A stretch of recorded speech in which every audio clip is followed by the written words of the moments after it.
in such crisis moments. We are not going to discuss a country here today, but a geopolitical fulcrum, a military outpost, and an ideological pillar of modern imperialism, that is Israel. Our purpose is not to stoke any hatred or aversion, but to speak the truth to power, to name what has long been avoided. Let us make no mistake in choosing our words. It is not a war between Palestine and Israel. Rather, it's a genocide on Palestine, engineered by the global elites and executed by Israel. Since October 7, over 37,000 Palestinians have been killed. More than 15,000 of them are children. These are not numbers I'm talking about. Rather, these are lives, lullabies, dreams, and stories buried beneath rubble. 92% children in the West rang in the New Year with fireworks and food. That same night, 80% of children in Gaza were shivering under rubble, bombed, starved, amputated without anesthesia. While Western children are protected by bedtime stories, Gazan children are identified by names written on their limbs to make sure their parents can find them in morgues. It seems Palestinian children are drinking all the hemlock to give rebirth to our concerns and freedom. Rafat Al-Ari, a Palestinian poet, killed in the airstrike of 2023, wrote, "If I must die, you must live to tell my story. Tell them I was a human, not a number." My dear brothers and sisters, this genocide didn't begin in 2023. It echoes 75 years of apartheid, 17 years of siege, and decades of colonial complicity. The same colonial mindset that views humans as numbers and chooses profit over people every single time. It does not spare the children even.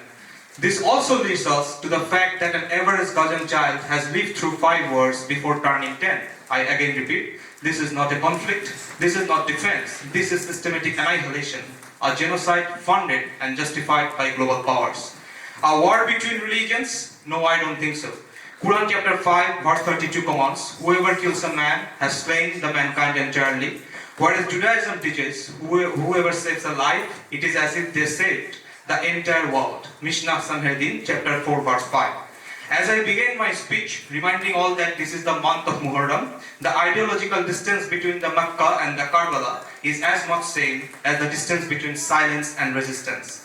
I would then again repeat that this is not a war. This is a moral test for us, especially during these trying times when genocide is being normalized and resistance is being dismissed as inconvenient, where discursive hegemony is wrapped in the cover of democracy, and democracy is conditioned to follow the masters of capitalism.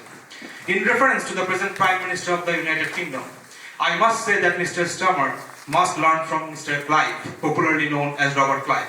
The same Clive who was celebrated as a hero in 1757 died a lonely death in 1774, and now he lives only as a lesson throughout the pages of the British history. I'm afraid Mr. Starmer must accept the same fate for himself, because under his administration, the UK opposed the ceasefire. Now let's talk about numbers. Since October 2023, the UK government has issued 108 arms export licenses to Israel. Between October and December 2024 alone, the value of single-issue arms licenses reached £127 million. In the first quarter of Starmer's term, that is from July to September 2024, licenses worth £10.9 million were approved. In September 2024, around 30 out of 350 active licenses were suspended. These included components for drones, helicopters, and targeting systems. However, one major exception remains. The UK continues to export parts for F-35 fighter jets, which the Israeli Air Force uses extensively in Gaza. The UK contributes roughly 15% of all the components for the F-35 program. And this, ladies and gentlemen, reminds me of the analysis of Joseph Stiglitz, who famously pointed out that war is good for business. The more conflict, the more spending, the more profit. Israel's conflicts fuel the global arms market. Think about it. Albert Systems, Israel's largest weapons manufacturers, markets its surveillance drones as field tested on Palestinians. These technologies are then sold to oppressive regimes worldwide, from Latin America to India, entrenching authoritarian roots in the Middle East. By maintaining a heavily armed presence near the Suez Canal, Strait of Hormuz, and Red Sea corridors, Israel guarantees that no anti-Western movement gains power over critical energy supply lines. Brzezinski, US National Security Advisor under Carter, warned decades ago that whoever controls the Middle East controls the world economy. And this gives us an idea of Israel's establishment in 1948 and NATO's establishment in 1949.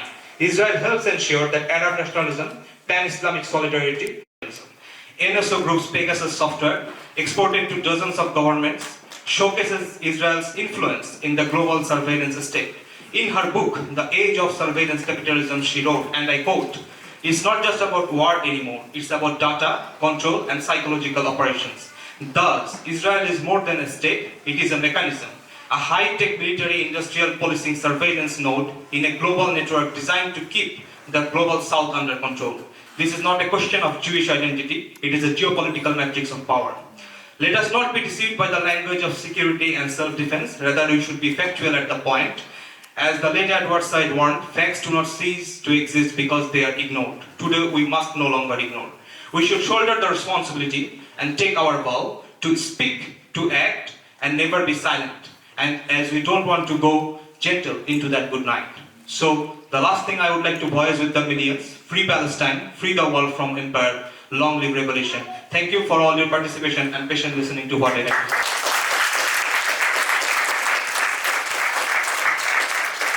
Thank you, Zach. I thought that was some absolutely brilliant quotes in there, so